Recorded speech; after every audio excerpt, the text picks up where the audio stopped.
स्वागत है आपका। आप देख रहे हैं रिपब्लिक भारत। बात यूपी की सियासत की करेंगे। एमवाई की राजनीति, पीडीए का नारा और अब ब्राह्मण सहारा। 2027 से पहले समाजवादी पार्टी ने बदल दिया है चुनावी फॉर्मूला। कल तक पीडीए में पी पिछड़ा था, अब आज से पी हो गया पंडित। सवाल है कि आखिर साइकिल अब ब्राह्मणों के दरवाजे पर क्यों? रिपोर्ट आपको दिखाते हैं।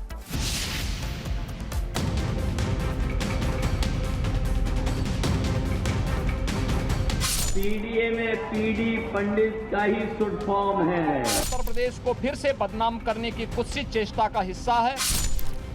एमवाई, फिर पीडीए और अब पंडित। समाजवादी पार्टी की राजनीति का फॉर्मूला एक बार फिर बदलता दिख रहा है। जनेश्वर मिश्र की जयंती के बहाने लखनऊ में बड़ा ब्राह्मण सम्मेलन हुआ। मंच से कृष्ण सुदामा की दोस्ती का जिक्र हुआ और अखिलेश यादव ने पीडीए की नई परिभाषा भी गढ़ दी। लोग पीडीए की बात करते हैं और पीडीए की नई नई परिभाषा बनाते हैं। जब से पीडीए से वो लोग हारे हैं, तब से पीडीए की नई नई परिभाषा बना रहे हैं वो लोग। लेकिन वो लोग भूल गए हैं, पीडीए में पीडी पंडित का ही शुड फॉर्म है।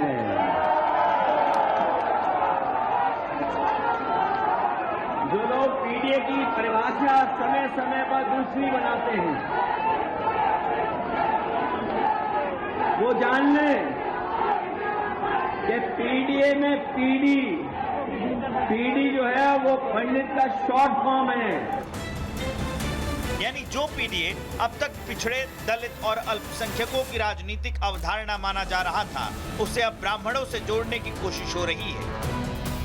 कारण भी साफ है, 2027 का चुनाव जीतना है तो केवल पारंपरिक वोट बैंक काफी नहीं होगा। ऐसे में बीजेपी के मजबूत ब्राह्मण वोट बैंक में सेंध लगाने की रणनीति पर समाजवादी पार्टी काम करती हुई दिखाई दे रही है। यूपी में ब्राह्मण क्यों अहम है, ये जान लीजिए। कुल आबादी में करीब 12 से 14% हिस्सेदारी रखते हैं, 110 से ज्यादा सीटों पर प्रभाव रखते हैं। पूर्वांचल और मध्य पूर्व में मजबूत पकड़ है, कई सीटों पर निर्णायक वोट बैंक है। यही वजह है कि उत्तर प्रदेश की राजनीति में ब्राह्मण हमेशा सत्ता का अहम समीकरण रहे। कांग्रेस के दौर में ब्राह्मण नेतृत्व, 2007 में मायावती की सोशल इंजीनियरिंग और पिछले 3 दशकों में बीजेपी का मजबूत ब्राह्मण आधार। इतिहास गवाह है, जिस दल के साथ बड़ा ब्राह्मण वर्ग गया, उसका राजनीतिक पलड़ा अक्सर भारी हुआ। ब्राह्मणों का अब तक रुझान अगर कांग्रेस के साथ की बात करें तो आजादी से 1989 तक मुख्य आधार स्तंभ रहे। गोविंद बल्लभ पंत से लेकर एनडी तिवारी, कई ब्राह्मण मुख्यमंत्री कांग्रेस के पाले से रहे हैं। बीएसपी के साथ की बात करें तो मायावती का सोशल इंजीनियरिंग प्रयोग 2007 में हुआ, तब एक बड़ा ब्राह्मण वर्ग बीएसपी के साथ जुड़ा था। बीजेपी के साथ की बात करें तो 1990 के दशक के बाद ब्राह्मण बीजेपी का कोर वोटर। राम मंदिर आंदोलन के बाद बीजेपी के साथ गहरा जुड़ाव रहा। 2017 से 2022 और लोकसभा चुनाव में एक तरफा समर्थन भी दिया।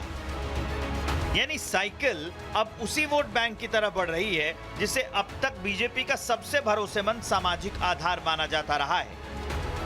इसलिए अखिलेश यादव मंच से लगातार ब्राह्मण समाज को सम्मान देने की बात करते दिखाई दी। भगवान कृष्ण और सुदामा की दोस्ती आज की नहीं है, बताओ कितने हजार साल पुरानी है। अब पौराणिक हमारी व्यवस्था की उन्हें पता होगा कि दुनिया में ऐसी दोस्ती किसी के बीच नहीं है। अगर कोई दूसरा उदाहरण हो पूरे धरती पे तो हमें बता दो, कृष्ण और सुदामा का कोई दूसरा उदाहरण हो तो बता दो। इसे समाजवादी पार्टी को जब भी मौका मिला है, हम लोगों ने सम्मान देने का काम किया है।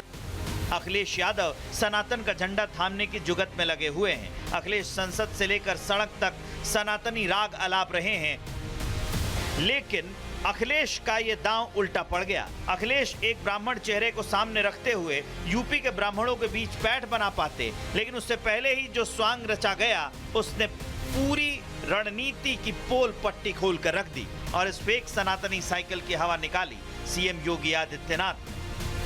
समाजवादी पार्टी और कांग्रेस का ये आचरण उत्तर प्रदेश के साथ साथ सनातन धर्मावलंबियों का अपमान भी है, 25 करोड़ जनता के हितों पर कुठाराघात भी है। समाजवादी पार्टी और कांग्रेस का यह आचरण अलोकतांत्रिक है, असंवैधानिक है, संवैधानिक मूल्यों को तार तार करने वाला है और विकास के मुद्दे पर, जनहित से जुड़े हुए मुद्दे पर, आम जन से जुड़े हुए मुद्दे पर स्वस्थ चर्चा को आगे बढ़ाने की बजाय इस मुद्दे को डाइल्यूट करके उत्तर प्रदेश की पहचान को फिर से धूमिल करने और उत्तर प्रदेश को फिर से बदनाम करने की कुत्सित चेष्टा का हिस्सा है। समाजवादी पार्टी के इस आचरण की हम निंदा करते हैं। चढ़ावा चोरी पर मुखर समाजवादी पार्टी को अब दूसरे मोर्चे से भी सवालों का सामना करना पड़ रहा है। अखिलेश पिछले 4 साल से जिस अल्पसंख्यक वोट बैंक को साधने में लगे थे, वो भी अब हाथ से फिसलता हुआ दिखाई दे रहा है। राम मंदिर के मामले में वो हल्ला करने वाले अखिलेश से मौलाना शहाबुद्दीन रिजवी ने वक्फ से जुड़ी मांग कर डाली। उनके दौर में, उनके शासन में जब वो मुख्यमंत्री हुआ करते थे और उनके चहीतों ने अरबों रुपये का घोटाला वक्फ की जमीनों में किया है, तो इसका जवाब अखिलेश यादव को देना होगा, इस पर चर्चा करना होगी और जब तक वो जवाब नहीं देंगे उस वक्त तक हम उनका जवाब मांगते रहेंगे। कुल मिलाकर 2027 की लड़ाई में समाजवादी पार्टी सिर्फ पीडीए तक सीमित रहने वाली नहीं, अब ब्राह्मण वोट बैंक को साधने की खुली कोशिश होगी। वहीं बीजेपी अब इसे अपने पारंपरिक सामाजिक आधार पर हमला मानकर जवाबी रणनीति में जुट गई है। अब बड़ा सवाल यही है, क्या ब्राह्मण सम्मेलन से वोटों का समीकरण बदलेगा या फिर ये दांव केवल चुनावी चर्चा बनकर रह जाएगा? Bureau report, Republic Bharat. बड़ी खबर राजस्थान के जोधपुर से है, जहां कार सर्विस सेंटर में भीषण आग लग गई। कई गाड़ियां जलकर खाक हो गई हैं। आग पर काबू पाने की कोशिशें की जा रही हैं। तस्वीरों में आप देख सकते हैं फायर ब्रिगेड के कर्मचारी वहां पर मौजूद हैं, फायर फाइटर्स की टीम मौजूद है, लेकिन आग देखिए कितनी भीषण है। जो वहां पर कार मौजूद थी वो कार जलकर खाक हो चुकी है और एक के बाद एक कई कार आग की चपेट में आ रही हैं।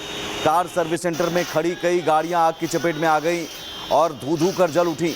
आग बुझाने की कोशिश की जा रही है। जो फायर फाइटर्स की टीम लगातार वहां पर पानी की बौछार कर रहे हैं। राजस्थान के जोधपुर की तस्वीरें आपको दिखा रहे हैं, जहां सर्विस सेंटर में आग का तांडव देखने को मिला है और कार सर्विस सेंटर में खड़ी कई गाड़ियां आग की चपेट में आ गई। ये आग क्यों लगी, कैसी लगी, किन वजहों से लगी, ये अभी स्पष्ट नहीं हो पाया है, लेकिन शुरुआती तौर पर अभी आग बुझाने की कोशिश जारी है।